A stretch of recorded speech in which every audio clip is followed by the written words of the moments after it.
La semana pasada estudiamos cómo Dios manifestó su poder y amor hacia Nabucodonosor por medio de 3 jóvenes. Sin embargo, a este rey el orgullo le impedía entregar su vida y reconocer a Dios como su Señor. Lamentablemente, Nabucodonosor escogió ser aleccionado por el camino más largo y permitir que Dios lo condujera y sacara del orgullo para llevarlo a la humildad. Bienvenidos al bosquejo de la lección número 5.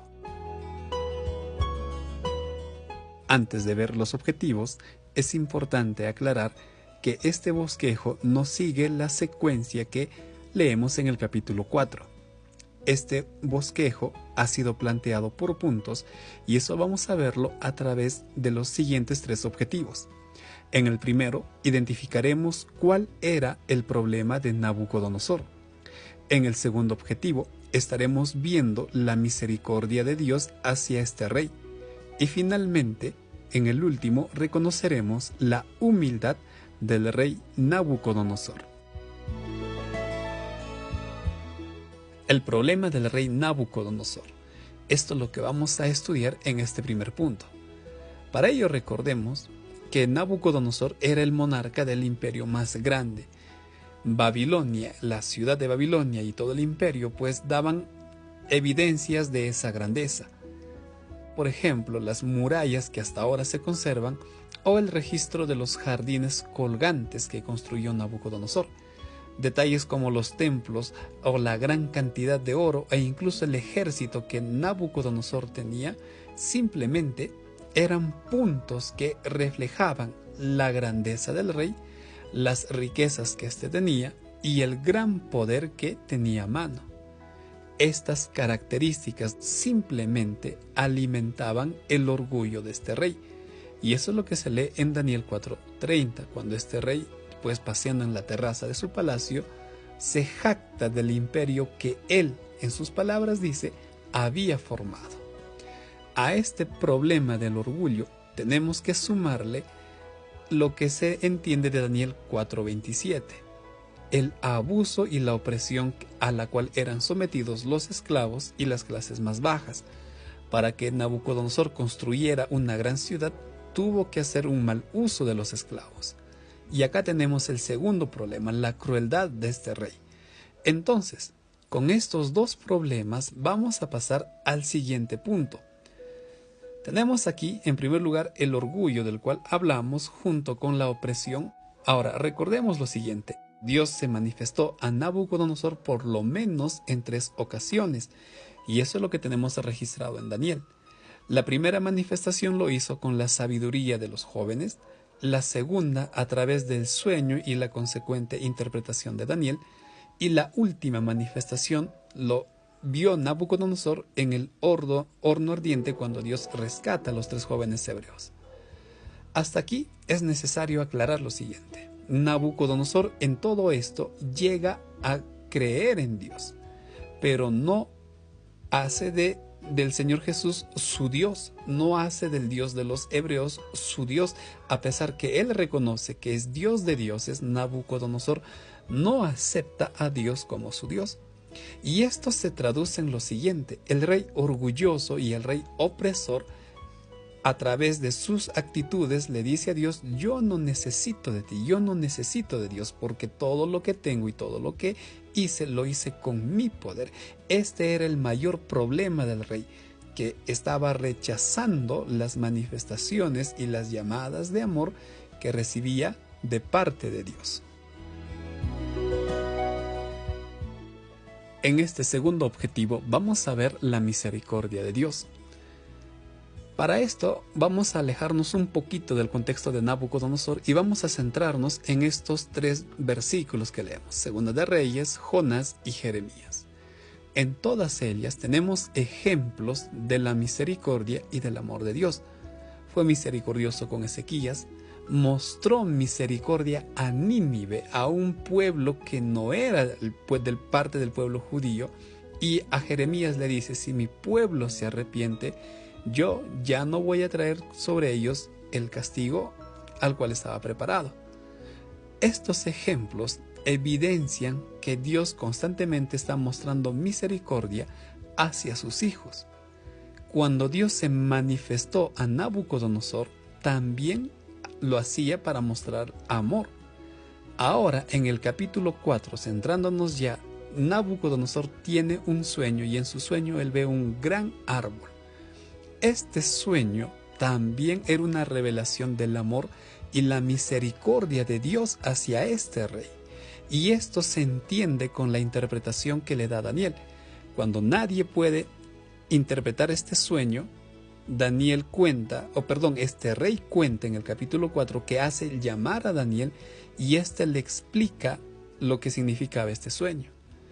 Hay 3 partes aquí. En la primera, Daniel entiende que el sueño tiene una interpretación muy fuerte para el rey. Por eso le dice que ojalá lo que vaya a ocurrir sea para tus enemigos. Le dice que ese gran árbol que Nabucodonosor vio estaba representándole a él, representaba al rey. Tú eres ese árbol, le dice. Y la interpretación de que lo que el árbol es cortado significa que vas a ser echado por 7 años y vivirás con las bestias del campo. Era una interpretación muy fuerte, era una interpretación muy trágica. Por eso Daniel le dice en el versículo 27 a Nabucodonosor: arrepiéntete, haz el bien, practica la justicia y así vas a poder librarte de ese castigo. Arrepiéntete, le dice, porque Dios te está dando la oportunidad para que puedas aceptar su gracia. Entonces, entendamos que Dios estaba manifestando misericordia a Nabucodonosor a través de ese sueño y ya lo hizo anteriormente. Sin embargo, Nabucodonosor no oye esto. Pasan 12 meses, posiblemente el hecho que pasara un año hace que Nabucodonosor piense que no se va a ejecutar lo que Daniel dijo, y cuando él estaba paseando en la terraza de su palacio, como ya estudiamos, pues se cumple la sentencia. En ese mismo instante cae el juicio sobre él. De acuerdo al comentario de la lección, posiblemente Nabucodonosor llegó a sufrir de licantropía o zoantropía, problemas que hacen creer a la persona que un animal es un trastorno, y se cumple lo que decía la profecía. Pierde la razón, comienza a actuar como un animal y en consecuencia es echado de su palacio y comienza a vivir con las bestias del campo. Lamentablemente, Nabucodonosor no aceptó la misericordia que Dios le estaba mostrando. Nabucodonosor rechazó el amor que venía de Dios. En este último objetivo vamos a ver la humildad del rey. Como vimos, Dios se había manifestado a Nabucodonosor. Ahora, pasados los 7 años, el Señor iba a ser fiel a su promesa. Nabucodonosor dice el versículo 34 en adelante que mira al cielo y acepta la gracia de Dios. Al instante o en ese momento, su imperio y también su trono le es devuelto a Nabucodonosor. Pero esta devolución no lo hace el imperio, esta devolución lo hace Dios. Dios vuelve a darle el poder a Nabucodonosor. Por eso este rey, cuando vuelve en razón y entiende todo esto, entiende que Dios le había estado buscando, él escribe una carta, y esa carta es la que leemos en el capítulo 4. Y en esa carta vamos a ver por lo menos tres características. En la primera de ellas vemos a un rey humilde, porque como ya dijimos, él dice: alcé mis ojos. Es una demostración de oración y de humildad. Alcé mis ojos a los cielos y reconocí a Dios. Ahora este rey era un rey humilde, había dejado el orgullo. Muestra también benevolencia. Todos somos como nada, dice, ante Dios, todos somos iguales. Él entiende que todos aquellos que están bajo su reinado también son iguales a los ojos de Dios. Y por último vemos a un rey que ahora sí adora a Dios. Por eso dice: yo alabo y glorifico al Rey del cielo, y reconoce que sobre Nabucodonosor, que sobre su reinado estaba reinando Dios.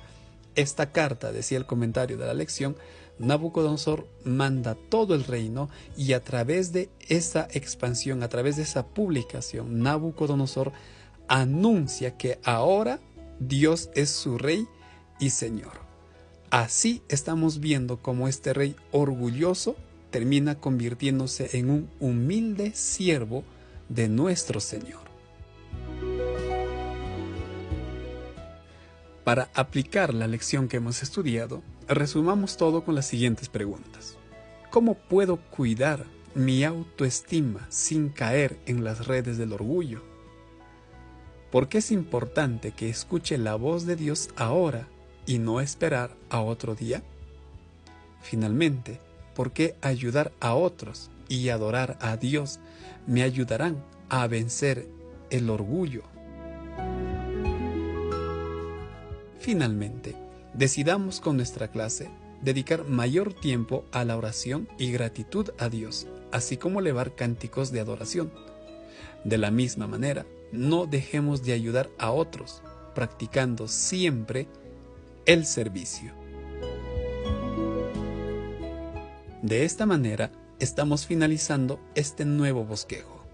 Muchas gracias por ver este video. Que el Señor te bendiga. Hasta la próxima semana.